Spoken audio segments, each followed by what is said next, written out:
What has to be said also is that such solar storms are forming up to a climax in an exact rhythm of 11 years, which is a normal occurrence, but in the year 2012 it may happen in an extraordinary magnitude. The Earth will fall victim to a very strong bombardment of hard radiation, which may have a very negative effect on the Earth's ozone layer. Due to the entire resulting process, nitric oxides and acid rain can be formed worldwide, which may have evil and devastating effects on the entire plant life. The enormous solar eruptions can lead to further very strong climate changes and, with it, to immense droughts, bad weather, volcanic eruptions, earthquakes, crop failure and, therefore, to even greater famines than have existed up to now. Besides all this, the year 2012 brings other unpleasant events, like for example, an unknown, invisible, dark and huge space wanderer that is threatening from the fringe of our solar system and could wreak tremendous havoc regarding Earth.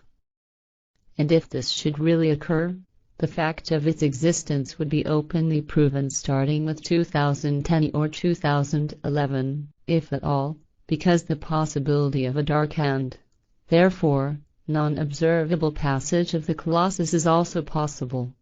Besides, all kinds of unpleasant machinations regarding discord, worldwide heavy warlike actions, as well as increasing degeneracy and excessive human ways of behavior are threatening for the year 2012, whereby all those things are especially evil. Which Thereto Ptaah says, "You should not say more, because what you explained should be enough." Billy says, "Good, then it's enough." But the human beings of Earth would be interested in what the Mayan calendar has to do regarding the 21st of December 2012. Ptaah says, "That is possible, yes. Regarding the Mayan calendar, the 21st of December 2012 represents the culmination of a star constellation that occurs only every 26,000 years. The Mayan calculations are assuming that the Earth on the 21st of December 2012 shall lie on an imaginary line that fits together the star over the left side of the constellation Orion with the central sum, i.e., the center of the Milky Way. The Sun meets the Milky Way at a location that is built by interstellar dust clouds, and is called dark cleft of the Milky Way by the human beings of Earth. On the 21st of December 2012, at nightfall of winter solstice, the Sun is directly in that cleft, and it is in such a position that the Milky Way covers the horizon in all positions all around. From this is resulting the optical impression that the Milky Way would touch Earth all around and that the galaxy would lie directly on the Earth. On the whole, that's the end product of the Mayan calendar recording. This should suffice, my friend.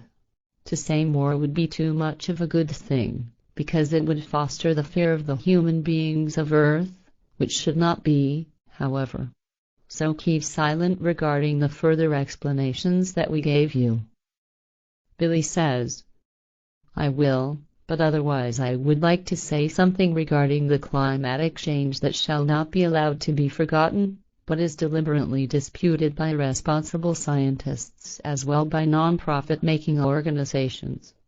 This is so because they are bribed by big oil and tobacco companies as well as by noted chemical multinational companies with great amounts going into the millions. As a result, the venal experts construct false experts' reports and are telling lies that there is no increase in climatic temperature and that no catastrophe is threatening.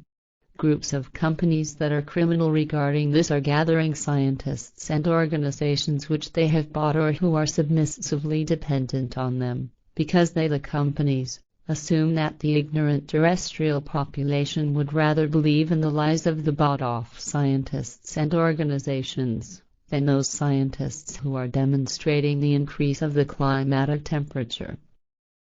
They want to give the impression that there are a great number of good scientists and organizations who can prove that there is no increase in climatic temperature and, therefore, no related catastrophe may be expected. In fact, it is not only a case of amounts going into millions, but of billions, and those who are greedy for profits do not care if the world and the life foundation of the entire humankind is destroyed. All those who are entangled in this are leading a conspiracy campaign through which the effective truth of the climatic change is disputed, and through it there shall be prevented that worldwide effective climate-protecting laws are enacted and implemented. If such laws were enacted and be effective, the groups of companies etc. would lose enormous amounts going into the billions, just as profitable sources of income of the submissively dependent scientists and organizations would run dry. So they are vehemently working on their false experts' reports, which are full of lies, and with which they are trying to boycott the really serious research results of the honest and the good scientists, and to insult them as figments of the imagination. As a result, measures for the protection of the climate have been delayed for decades, so the groups of companies, which are denying the climatic change, have earned many billions. But it is true that the climatic change takes place, however, not alone through circumstances that have appeared since time immemorial in a natural way, but more than 75% because of factors caused by the human beings. But ultimately, the climatic change does not only have an effect on the earth and its waters and nature, because it is already verifiable that the glaciers and poles are melting in a catastrophic way, and that the ocean currents are changing, through which still on a small scale new gravitation waves are built that are also running into space at very high speed.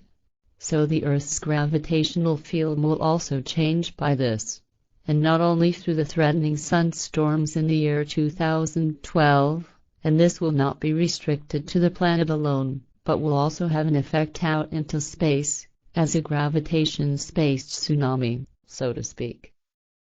The climatic change does not change Earth alone, but it bears effects into the SOL system, to the Kuiper belt, and probably even much farther into space. If the ocean currents are intermingling, they create tremendous amounts of energy through their huge masses of water, which are influencing the gravitational field, besides the contraction and compression of the Earth's atmosphere, which has already imperceptibly started. Through the whole thing of the already occurring climatic change, inevitably the first changes have arisen in the fauna and flora which are not yet been detected by the scientists, unfortunately, but from which sooner or later visible consequences will emerge.